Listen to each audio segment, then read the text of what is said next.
New details coming out every day since that deadly shooting in the Las Vegas neighborhood. It's sad. I just wish it wasn't him or this neighborhood. We talked to people who knew the suspected killer and what police say he told his friends the day after Tammy Myers was killed. A pack of dogs attacked 2 people, the devastating injury one of the victims experienced, and how one man who tried to stop the attack became a victim himself. Plus, it's a done deal when Floyd Mayweather will take on Manny Pacquiao right here in Las Vegas and how he let the world know. This is breaking news from 8 News Now. Thanks for joining us. I'm Paul Johnsich. And I'm Denise Valdez. Happening right now, hundreds of pot plants were found by police in a neighborhood home that was turned into a grow house. Police are at the home right now. We're told it's near Fort Apache and Sunset in the southwest part of the valley, where they have now served a search warrant. The police tell us practically every room in the house was converted to a marijuana grow facility. They say the people who lived there cut power lines in order to steal electricity from the grid. Metro says a preliminary estimate is more than 500 plants inside the house. Police say 2 Chinese suspects are in custody. We have a reporter headed to the scene, and we'll bring you more when it becomes available. And we have new details now coming in about last week's deadly shooting that has left a local mother dead and a community left with lots of questions. Yeah, for a second day in a row, we have live team coverage of the shooting with Joe Bartels in the neighborhood where it all went down. But let's start with Patrick Walker here in studio. He's been digging through the arrest report. Patrick? Yeah, Paul, we learned several new details from this document here, and for the first time we are hearing what Nausch told his friends about what happened the night of the shooting. Well, police first came and spoke with Nausch Tuesday at the Clark County Juvenile Detention Center. He was being held there on unrelated warrants that one was issued before he turned 18. Nausch at the time denied any involvement, but his friends told police a different story on the next day, which was Wednesday. Friends told investigators Nausch came to their apartment around 3:30 Friday morning. That's just hours after the shooting. Nausch told friends he was at the park next to Johnson Middle School when he saw the green car Myers was driving and thought someone in that car was looking for him. He then told friends he called a friend with a silver Audi to come pick him up, and they ran across Tammy's car a bit later, followed by a verbal exchange. Nausch told friends he saw a gun, so that's when he started shooting at the green car. It drove off. They followed it to the cul-de-sac where he shot at it again. Nausch's friends say he also showed them the .45 caliber handgun and the bullets that they believe were used in the shooting. The report goes on to say the friends described him as, quote, excited, happy, and coherent when he got to their house, and he told them, quote, got those kids. They were after me, got them. Now, the report also shows what Tammy's daughter and her son, who grabbed the gun and got in the car with her, told police about the night of the shooting. I will outline that version of events, and I'll tell you what brought police back to Nausch is the suspect, after initially not believing it was him, coming up at 5 o'clock. Very interesting, Patrick. Thanks very much. Meanwhile, we're learning more about the kind of family that Eric Nausch grew up in, while the neighborhood is returning to normal after yesterday's standoff and arrest. But still, a lot of people are fearful. There's still another suspect out there. Joe Bartels is live in front of the suspect's home near Alta and Buffalo. Joe? Well, Paul and Denise, the home has been really quiet pretty much all day. Neighbors told me that Eric's mom was visibly upset as she left for work this morning. I spoke to several other people, and they gave me a pretty good idea of what went on inside this home. Now, let's take you back to yesterday really quick. Police cars and SWAT vehicles were outside this home. They were trying to get 19-year-old Eric Nausch to surrender peacefully. After about an hour standoff, Eric was taken into custody. Eric's mom, however, she showed up to the standoff scene furious to see news cameras yelling obscenities at news reporters. A close family friend told me that's the Kathleen Nausch and fiery temper that he knows. He told me the family was troubled for years. Eric Nausch's father, Eric Sr., was heavily involved in drugs and killed himself about 5 years ago. Friends told me Eric Jr., or Baby G as he's called, suspect he was a gang member and involved in drugs. Neighbors say they aren't surprised by the arrest in the neighborhood. I figured that when I heard it was started at the school and ended right here, I figured it had to be somebody close by. I'm like, it's got to be somebody in the area if they're hanging out around the school.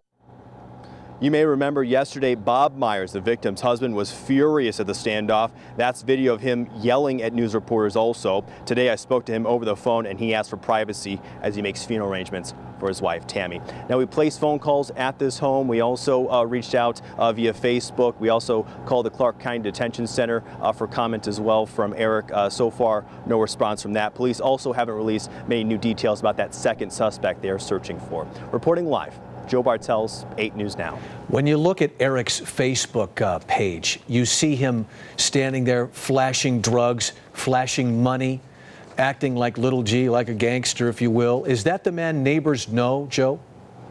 Yeah, neighbors told me that is in fact the man that they have known. They also say that he was known to hang out at a park just down the street here with people who dealt drugs and were also suspected gang members as well. Back to you. Joe Bartels, thanks very much. A second arrest was made in that same area yesterday for a man police say was defending Eric Nausch. According to that arrest report, Jeremy Jongpier got into an argument with Robert Seelig, who was also watching yesterday's barricade with his son. After leaving, Seelig says he went back to his home and saw Jongpier drive past his house and point a gun at him and his son. Police were later able to arrest Jongpier. He's charged with 2 counts of assault with a deadly weapon. And coming up in about 10 minutes, we have a former Metro Watch commander in studio to talk about what it's like for officers to make an arrest in a high-profile case like yesterday's. And we have plenty of information about the deadly shooting on our website. Just click on the continuing coverage link on 8newsnow.com and in our app. There you'll find every news story we've done on this case, as well as the full press conference from Metro Police. Well, Paul, the other big story today, police say they were forced to shoot and kill a dog after a pack of dogs mauled a woman in the Northeast Valley. Her injuries are so serious, she may lose her eye and an arm. A man trying to stop the dogs was also severely injured. Lauren Rosella is at the scene near Sloan and Bonanza. And Lauren, you know, neighbors told you they were terrified as they watched this pack of dogs literally surround this woman. Absolutely. So the neighbors say that they were just in their homes when they heard a commotion. By the time they came outside, they found a woman being mauled by 3 or 4 dogs. Now, the police are still here on the scene of this. They're cleaning up the investigation and finishing up what they can. And police tell us that this woman was just out planting flowers in her yard when the dogs attacked. One neighbor told us that a man and his wife saw what was happening and tried to stop the mauling. Had the elderly lady's head and was chewing on it and on the arms and everything, and the man was trying to get rid of him, and he got bit as well. So she had a bat in the car, which she gave him, and I guess he started swinging that, and by then the police got here and took care of the situation and did what they had to do. Police ended up shooting one of the dogs, killing it. And we found the woman whose husband tried to stop this attack. She too saw the whole thing. She says that he was also severely bitten in the arm trying to stop the pack of dogs with rocks and a bat. We caught up with her as she made her way to UMC Trauma this morning, and she described the bloody scene. Unbelievable. Dogs all over her, grabbing her clothing, and it was just awful. It's so hard to describe because she was just screaming and screaming. And here's some video of the remaining dogs getting impounded by animal control. Police say they confiscated 3 mixed breed pit bulls. They say, though, one of them was a puppy and may not have tried to maul the woman. Officers tell us that the dogs got out by slipping through the metal slats in their fence. And for now, animal control is investigating this house and the dog's owners, and the owners could face charges. And again, both victims are at UMC Trauma right now. The woman is listed in critical condition. Reporting live near Sloan and Bonanza, Lauren Rosella, 8 News Now. Lauren, I mean, that's a pretty frightening situation, especially since some of the neighbors were telling you that they've had trouble with these dogs before. Nothing quite as vicious as what happened today, but they had a reputation in that neighborhood. That's absolutely right, Denise. So we found out today that Animal Control, of course, is investigating this, but they've had previous calls to this home. Now, one was a noise complaint because of the dogs, and the dogs have gotten out before and have been running the streets of this neighborhood. The police are calling these relatively minor complaints, but again, you know, they're still investigating this now, and it's unclear, again, if the owner could face charges or what charges. Denise? All right, Lauren, thanks for that. Well, the days are numbered for an iconic hotel casino on the northern end of the Strip. How long the Riviera has to shut down so a global business district can be built in its place. And keep a close eye on your children, which symptoms you should look out for to know when it's time to head to the doctor.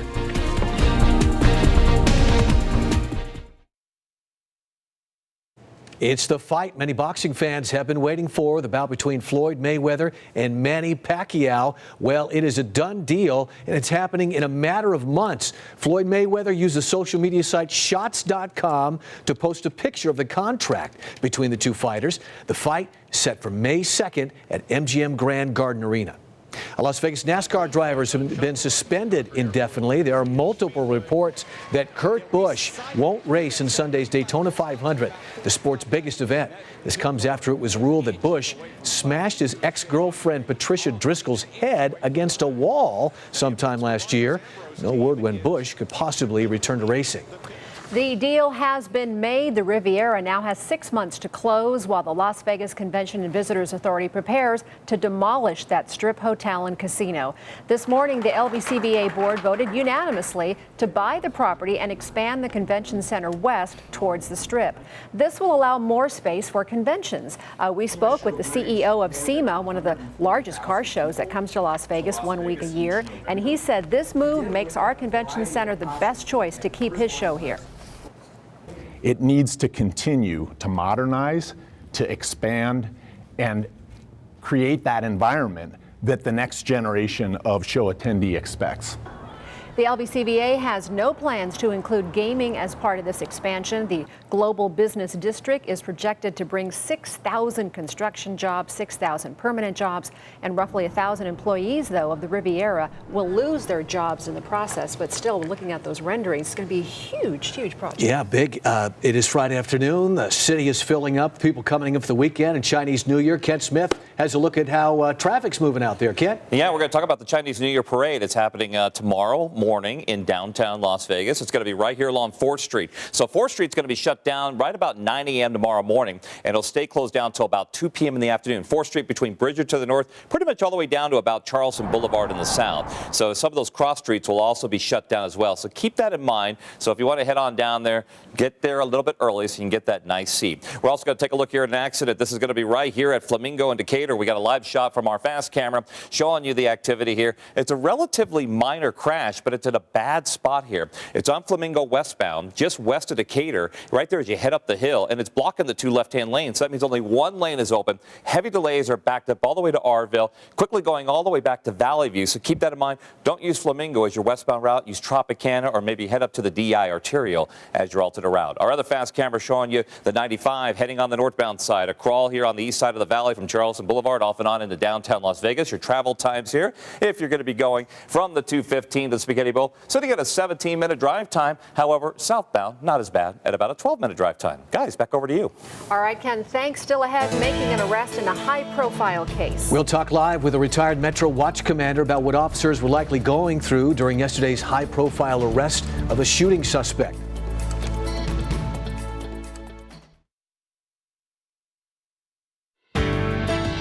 Now, Nevada's first choice for news.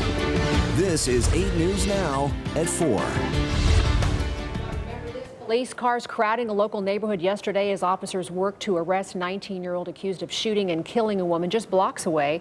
News crews also flooded that neighborhood, catching the moments leading up to Eric Nausch's arrest. And joining us now is Randy Sutton with the American Council on Public Safety. Randy, you used to work for Metro. You've been an investigator. You've been a watch commander. We've given you a quick opportunity to take a look at this arrest report that everyone is talking about today. Right. But you said really, from the initial time they interview the victim's family, the legwork is now just starting once they actually make an arrest. Exactly. This is a declaration. What this does is lay out to a judge from a homicide investigator, here's the evidence, we have enough probable cause to make an arrest.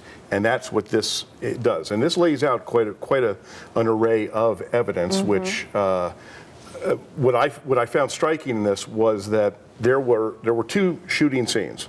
There was the confrontation where the mother and her son took place where several blocks away. Right. And there were only 45 caliber shell casings found at that scene, which indicates that the only shooter at that scene was Nausch. Then at the other scene where the residence was, where the mother, Tammy, was killed, there were 45 caliber shell casings found, as well as 9mm shell casings. So what that indicates is that the shooter, Nausch, was the one that was firing at the family. They then fled back to the house, where that backs up the story that they were just trying to get away at that point, and then the other shooting took place there.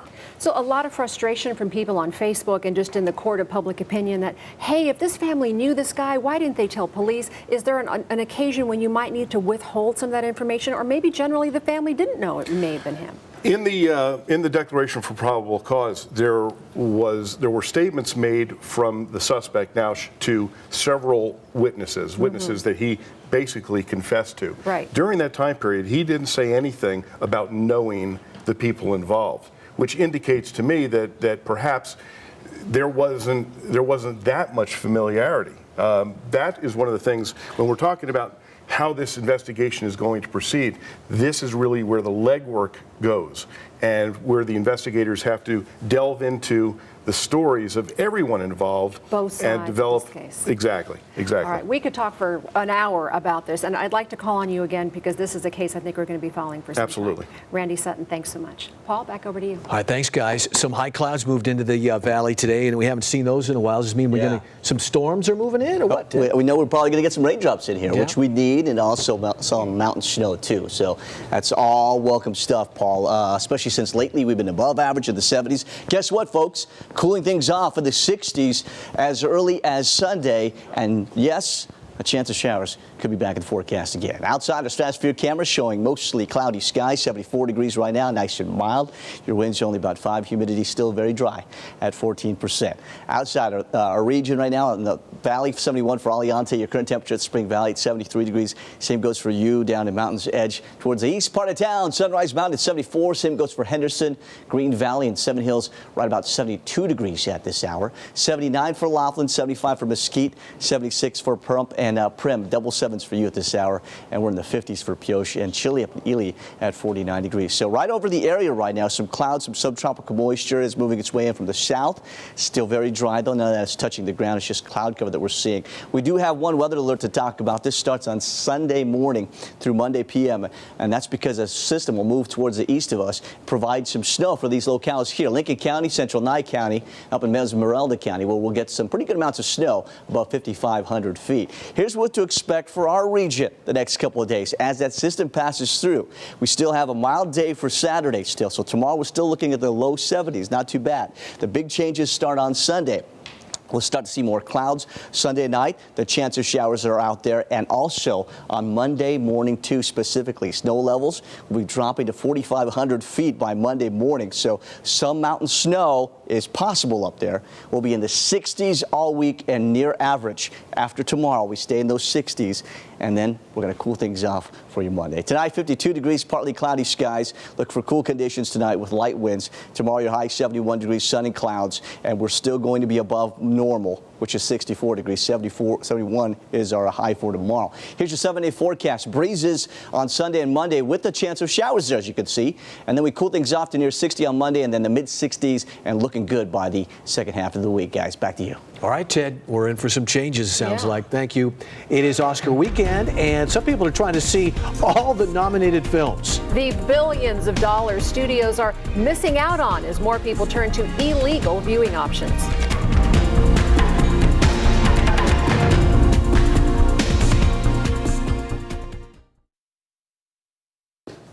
We want to go back to that breaking news we brought you at the top of the newscast. A grow house bust in the western part of the valley. Vanessa Murphy is now on scene near Fort Apache and Sunset. So, Vanessa, what did police find? We hear this is a pretty big bust. Yeah, and Paul and Denise, police are in the very beginning stages of this bust. They tell us that 2 Chinese nationals are in custody. They're both men, ages 63 and 37. They're actually still talking to police behind this tree over here. Police tell us this entire house was converted to grow marijuana in one room alone. There were 360 plants. This is a 5-bedroom house. Police tell us they cut the power line, so they were stealing power. And at this point, the house is too dangerous for police to enter because of the ground electrical system. They're waiting for NV Power to come back and shut the power off.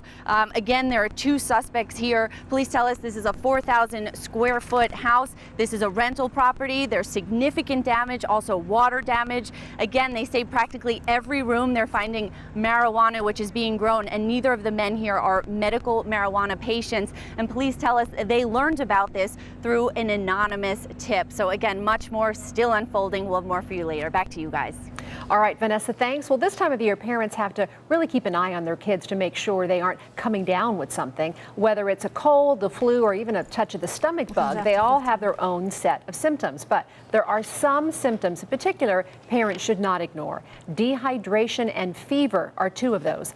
Elevated temperatures mean the body is fighting an infection, but you should always watch for something more serious. Fever with intense headache and a stiff neck could be a sign of meningitis.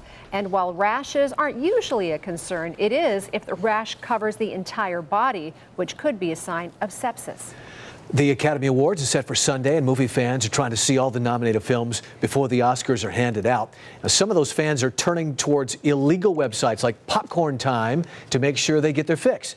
Popcorn Time lets users stream movies similar to how Netflix works, only it's illegal. One tracking site says since Oscar nominations were announced, illegal downloads of the Academy Award contenders soared 385% worldwide. Frigid temperatures just don't seem to be going away. The wild ice sculptures popping up across the eastern United States as millions of people wait to thaw out.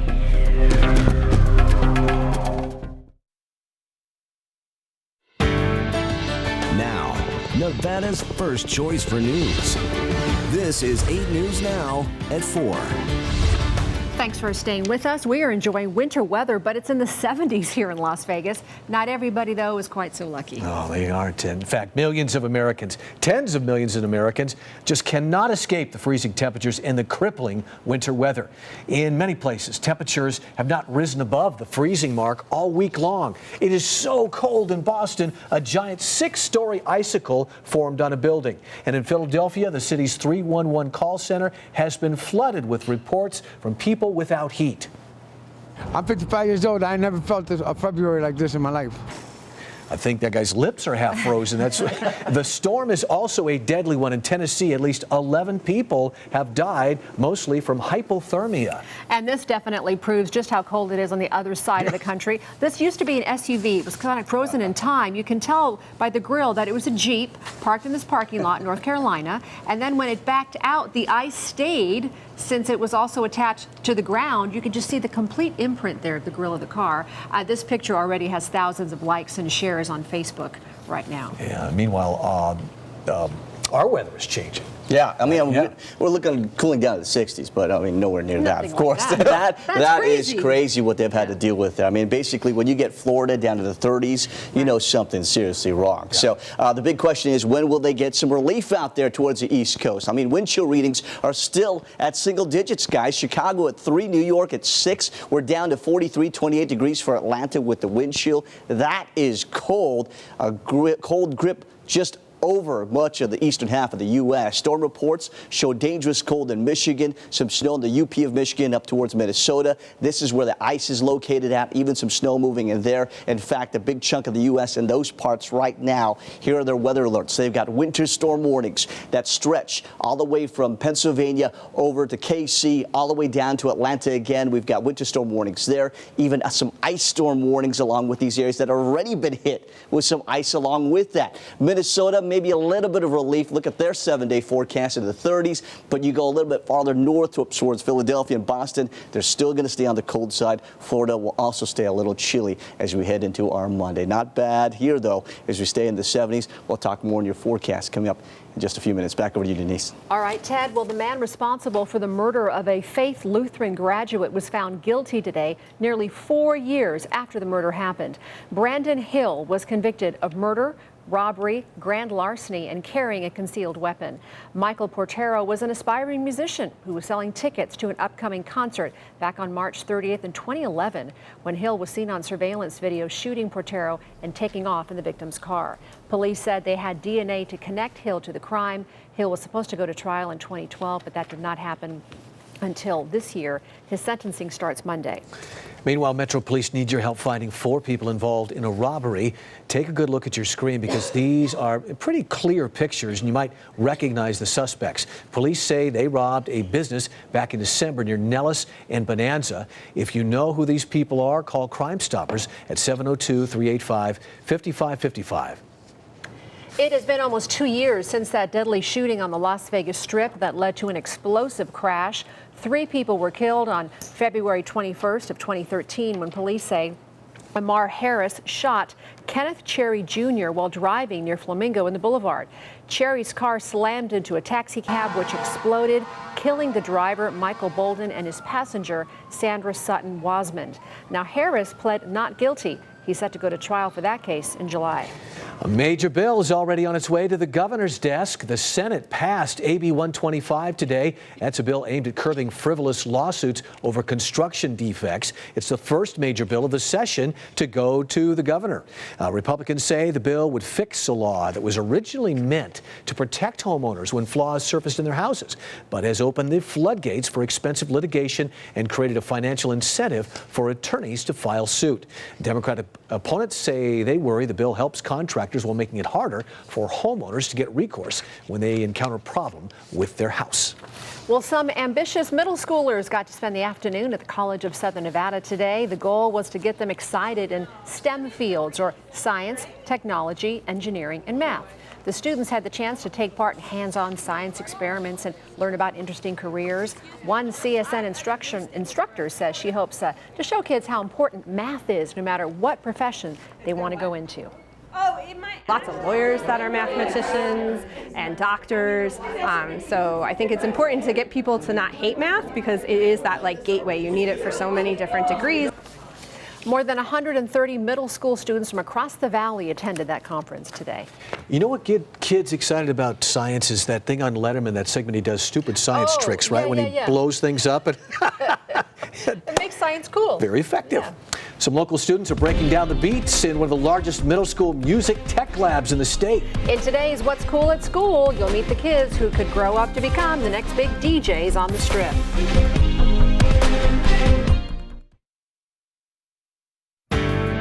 You're watching 8 News Now at 4 with Denise Valdez and Paul Johnsich. The news of Southern Nevada is now.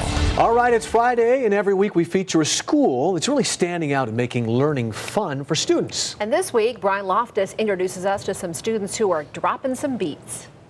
Learning the art of music with technology, it's what makes one group of students what's cool at school. The Alexander Dawson School hosts one of the largest middle school music tech labs in Nevada. The class is demanding and rewarding. Even though it was one of the most probably difficult classes that I've taken this year, we still have fun in the class and we still learn a lot. These students have a high intrinsic motivation for success. They love to achieve and they love what they're doing in here. Students learn major versus minor, time structure, modern recording, arranging, music theory, mastering, and production. Recording becomes so much easier and so much better, and you have so many more opportunities to just create amazing things. This 8th grader loves electronic music. I like that it can be mixed with almost anything. I've heard electric music mixed with orchestral and mixed with rock and pop. They analyze all kinds of music and delve into music theory. These songs range anywhere from Beethoven to Bruno Mars. I love how we get to learn classical music as well. This music appreciation leads to hands-on learning and ultimately creation and composition. They put everything together, their recording techniques, the music theory. It is an inventive process. Play around with different notes and different keys and see how you can create it. When it comes together, it's very gratifying. Yes, it's kind of a really good feeling, wow, I'm really proud of myself for doing that one. That feeling can engender a lasting love of making music. We try to set them up to be lifelong learners.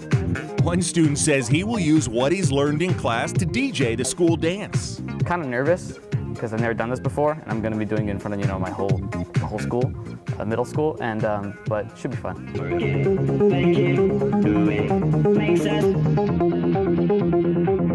Let's assume students will be better dancers than the rhythmically challenged reporter. And the ultimate fulfillment. I want to be able to write something that every time I listen to it, I'm like, wow, I wrote that. And that's what's cool at school. And we want to congratulate January's What's Cool at School winner, Rex Bell Readers Theater. Your prize is a lump sum of $250. We also want to congratulate the runner-ups, Burkholder's Broadcasters and Hollingsworth Money Managers. And if you know something that's cool at school, let us know about it. Just head to the 8 News Now website and click the banner on the right, or send us an email, coolatschool@8newsnow.com. All right. After that musical interlude, yes, more news. A search for missing girls in London intensifies. Why police have reason to believe they headed out of town to join the ISIS terror group.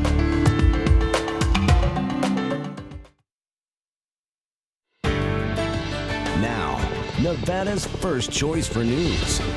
This is 8 News Now at 4. Police in Britain looking for 3 schoolgirls who may be trying to join the terrorist group ISIS. Detectives say the girls left London and may be traveling to Syria. Now, these photos show the girls at a London airport Tuesday night. They're age 15 and one is 16. Police believe the friends, who are all straight-A students from the same school, are vulnerable and they could be in danger. Travelled without the knowledge of their families. We've had full cooperation from all 3 families, who are very worried about these 3 girls. Scotland Yard detectives say the girls flew on a Turkish Airlines flight and could still be in Turkey. Authorities say this is an urgent case because a number of young British women who have traveled to Syria have become jihadi brides to ISIS fighters, and they are so young, 15, 16 years old. Yeah, I'm afraid they don't know what they're getting into. Correct.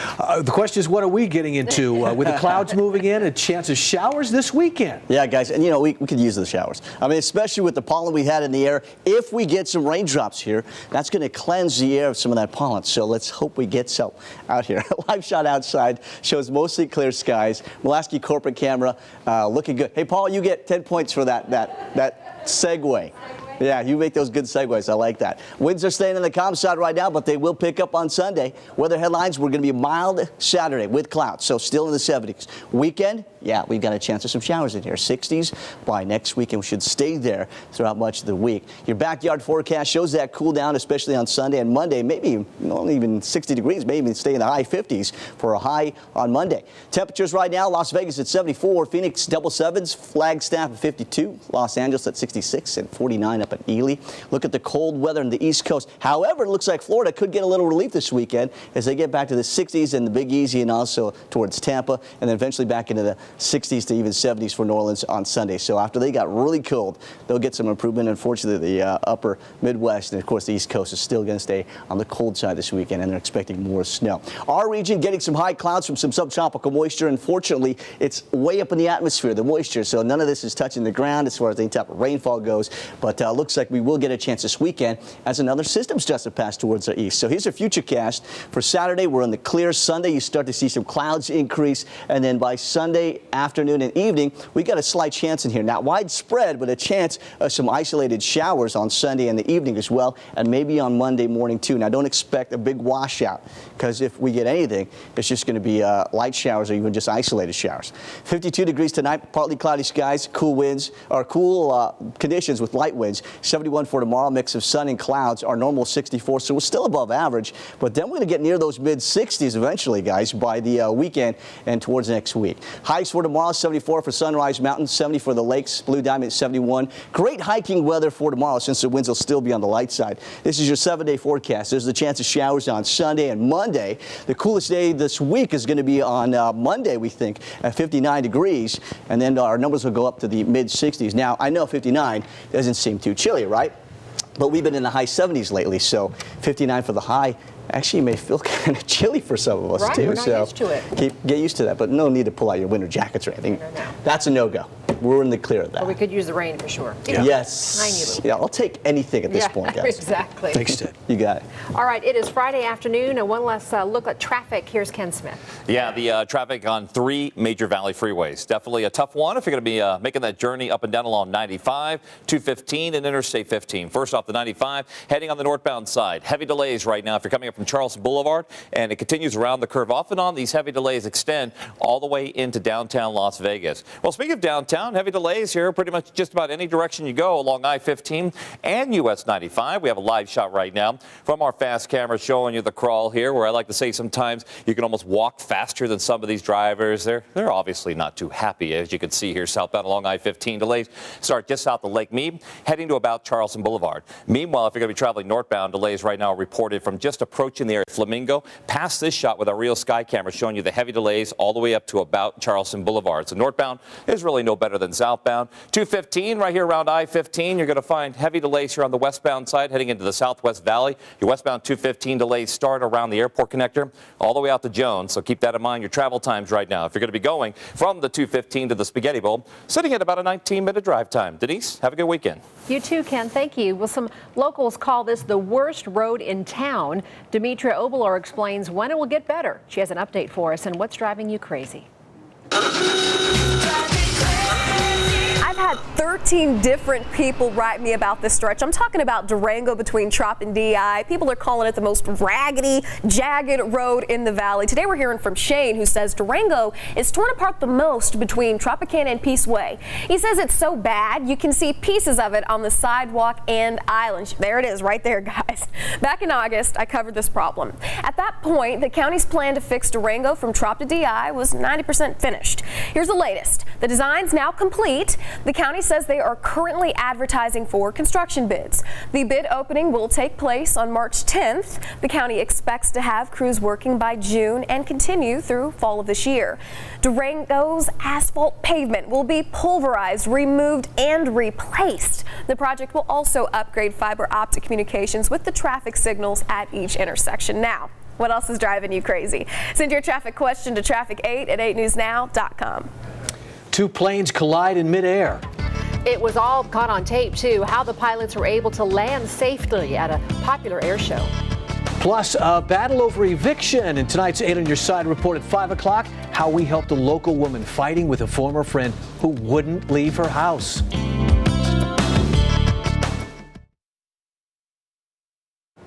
Thousands of troops trained by the U.S. are getting ready to launch an attack on ISIS. 10,000 Iraqi fighters are ready to take back Mosul, the country's second largest city. Thousands more are currently in training. The city is currently held by 1,000 to 2,000 ISIS militants. While the troops will be backed by U.S.-led airstrikes, some Iraqi leaders say they're still outgunned by the terrorist organization. We are talking about armored vehicles. We are talking about tanks, heavy machine guns, loads of ammunition. According to a senior U.S. military official, Iraqi troops want to retake Mosul in the spring before the summer heat sets in. This means the assault could begin before the Muslim holy month of Ramadan in July. Tomorrow marks the 50th anniversary of the assassination of Malcolm X. It happened in a ballroom in Harlem. Don Champion went to where he was gunned down and talked to his youngest daughter about his legacy. The revolution we need is a revolution of the mind. Reading her father's words, Malak Shabazz says Malcolm X is still misunderstood 50 years after his assassination. He wasn't evil, he wasn't a devil worshiper, he wasn't a white hater. He was a humanitarian. We have not yet achieved freedom from our slave master. As a member of the Nation of Islam, Malcolm X advocated black power and rejected integration during the fight for civil rights. Shortly after he broke off from the group and turned his back on what it stood for, members of the Nation of Islam gunned him down in the Audubon Ballroom in 1965. Wood from the stage he was standing on marks the spot. They didn't just shoot him here. That shot him here just so he could, even if he did survive, he could never speak again. Right there. Part of the Audubon Ballroom is now a memorial and educational center named after Malcolm X and his late wife, Dr. Betty Shabazz, who fought to save the building.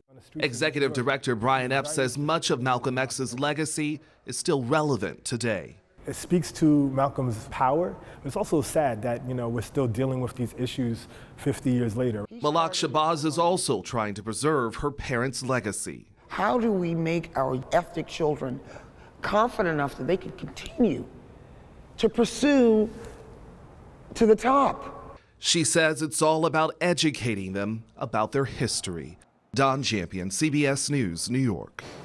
By the way, Malak was the youngest of Malcolm X and Dr. Betty Shabazz's 6 daughters. And Betty was pregnant with her and her sister, her twin sister, when Malcolm X was killed. By the way, Malcolm X, had he survived, would have been 90 years old this year.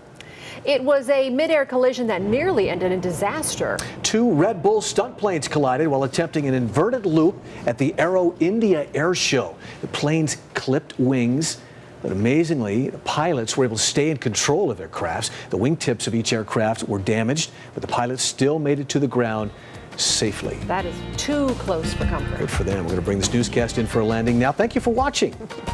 Stick around, though. The news at 5 is coming up right after this.